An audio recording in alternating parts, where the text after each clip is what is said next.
Soiled it! Soiled it! Soiled it! Soiled it! Soiled it! Soiled it!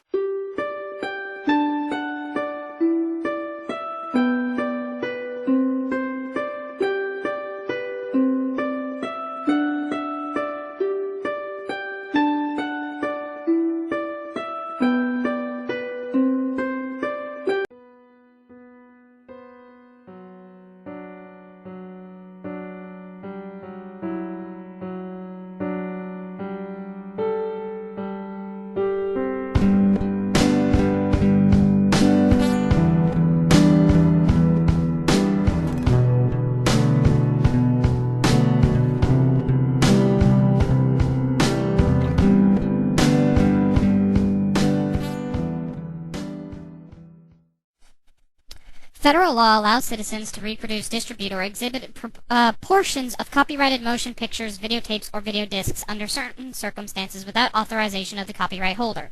This infringement of copyright is called fair use, and is allowed for purposes of criticism, news, reporting, teaching, and parody. This means you. Okay, Nerdist, Roblox, and Cartoon Network, let's meet you halfway. You all like Teen Titans Go enough to say it's funny, start events, and run it for 4 hours in one day. That's just looking at the second half of the day. You guys push this show harder than Nickelodeon pushes SpongeBob, and there has been many of us reviewers who say you should stop. See, I'm gonna finally tackle this tyrant, because we're in some serious shit. And just in advance, I don't know how Channel Frederator takes people using some of their stuff, but I got permission from a certain clip later in this review. Thanks, Pie Guy Rules. Anyway, let's review Yearbook Madness, one of their more recent episodes. We start with Cyborg and Beast Boy. We just had the best idea ever! and It's not just taking turns saying each word in a sentence! Why did you think this was a good idea? This is the reason the next generation will be dumber and humorless. But I can certainly say one good thing about the scene. It proves the point that each Teen Titan in Teen Titans Go is indistinguishable. Anyway, the two dillweeds say they want to make a yearbook, and Robin is all for the idea so he can show everyone how superior he is to everyone else. So they all start by taking pictures. Nothing in this is funny. It's just long, tedious, and boring. First off, Silky isn't a Teen Titan. He's a pet, who doesn't do much as it is.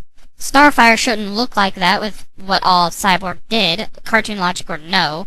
Raven really doesn't want this unnecessary yearbook, and it's not like you guys are going to graduate from being a Teen Titan, much more ever grow out of being a superhero.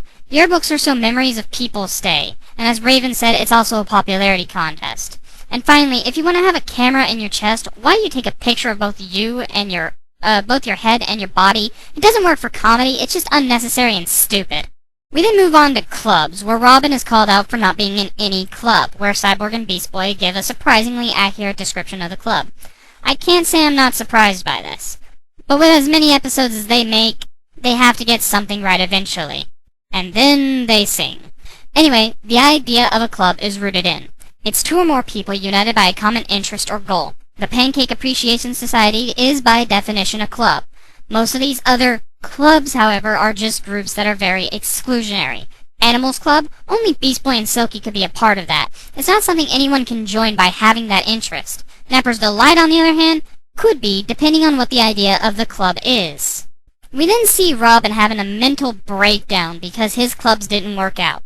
He then figures he could win a bunch of awards, specifically the most likely to succeed.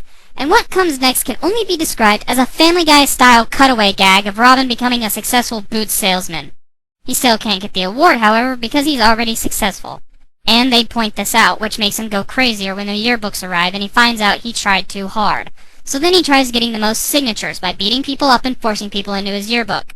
It's almost as annoying as that one scene in Cuckoo for Cocoa Cards where Blue tries whining to get all of his cards. Robin then snaps from not being popular, a scene that I wish I could be interested in.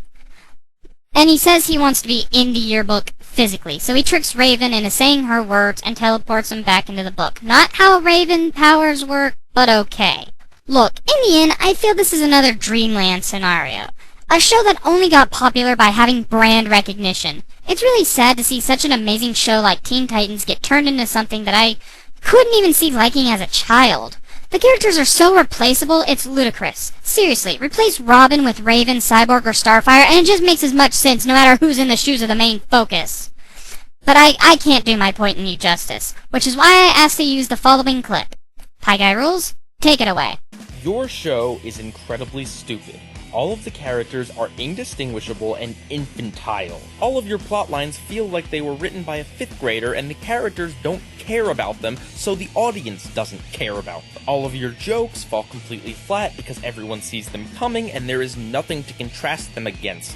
The only reason why this show is continuing to go on is because it is cheap to make and it has brand recognition because of the great show that was the original Teen Titans. Your show, in what is only the most ironic of ironies, is nothing but a joke to the animation industry. You are the equivalent of a Chinese knockoff of an action figure. You took the name of something we loved, you took their likenesses, but you managed to screw up every little detail about them. It's not that we want the show to be more serious, it's that we want the show to be less moronic. The show cannot comprehend the basics of comedy or telling a story. Even the most serious episodes of the original Teen Titans are more funny than this. As we